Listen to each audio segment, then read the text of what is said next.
What is man that you are mindful of him?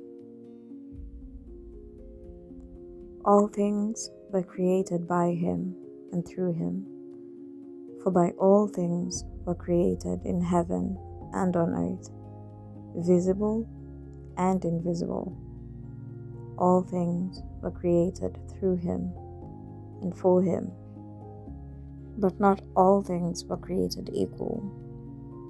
There is the sun and the moon, stars and galaxies, celestial bodies held together by physics and mathematical laws, obedient to rhythms they did not choose. He determines the number of the stars. He gives to all of them their names. Then there are the sparrows, and the valleys full of lilies, creation tenderly observed and sustained by the King himself.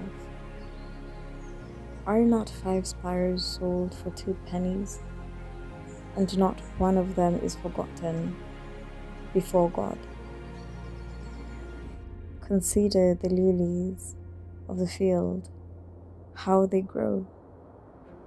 Neither toil nor spin, yet Solomon in all his glory was not arrayed like one of these. They are clothed, fed, and seen, yet they fade by day's end.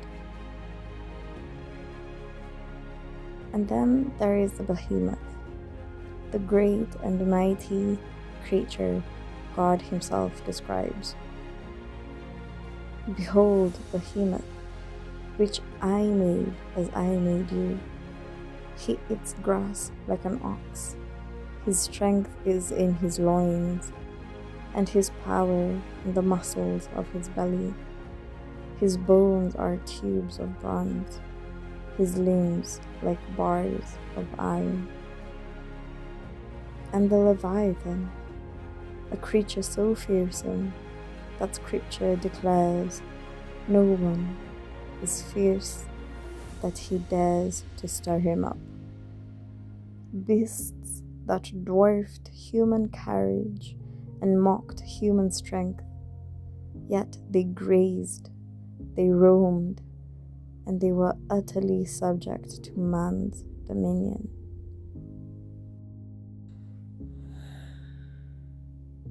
Then consider the angels, spirit beings, superior to humans in power and knowledge. Are they not all ministering spirits sent out to serve for the sake of those who are to inherit salvation? Immortal, fearsome, swift, able to traverse the spiritual and physical realms, yet they are made for ministry, not intimacy.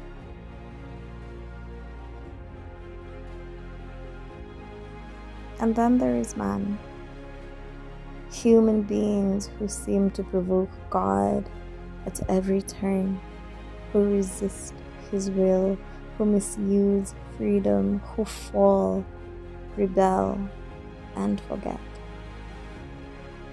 And yet, with full foreknowledge, God still chose to make man in his image and likeness. In that foreknowledge, he gave us free will, knowing it would not diminish his sovereignty. In that foreknowledge, he gave us dominion over creation, knowing we would forfeit it to the wrong hands. And still, he chose love.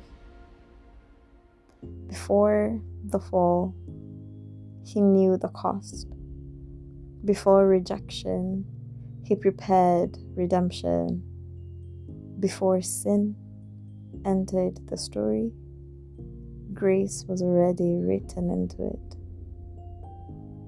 In love, he promised to bring us back. In love, He promised restoration. In love, He chose not to abandon His image bearers. And then He did the unthinkable, and the Word became flesh and dwelt among us. God became man, a living, breathing, bleeding human being, not visiting from a distance, but entering fully into our suffering. Though He was in the form of God, He did not count equality with God a thing to be grasped, but emptied Himself, taking the form of a servant. He did not die for angels. He did not redeem beasts. He chose you. He calls you a rose of Sharon, a lily of the valleys. So, if you ever, like David, pause beneath the vastness of the heavens and ask, "Who am I that you are mindful of me?" Remember this: you bear His image. You are the object of His affection. You are the one He pursued. You are the one He redeemed. You are the one He calls His bride. And perhaps the better question is not why God cares, but how could He not, when He has bound His glory to you?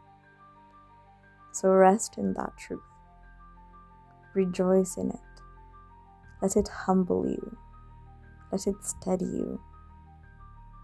Because the God who formed the galaxies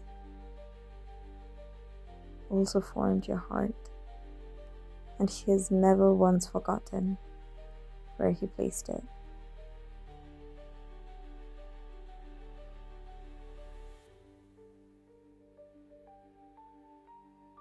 Stand in awe and give praise.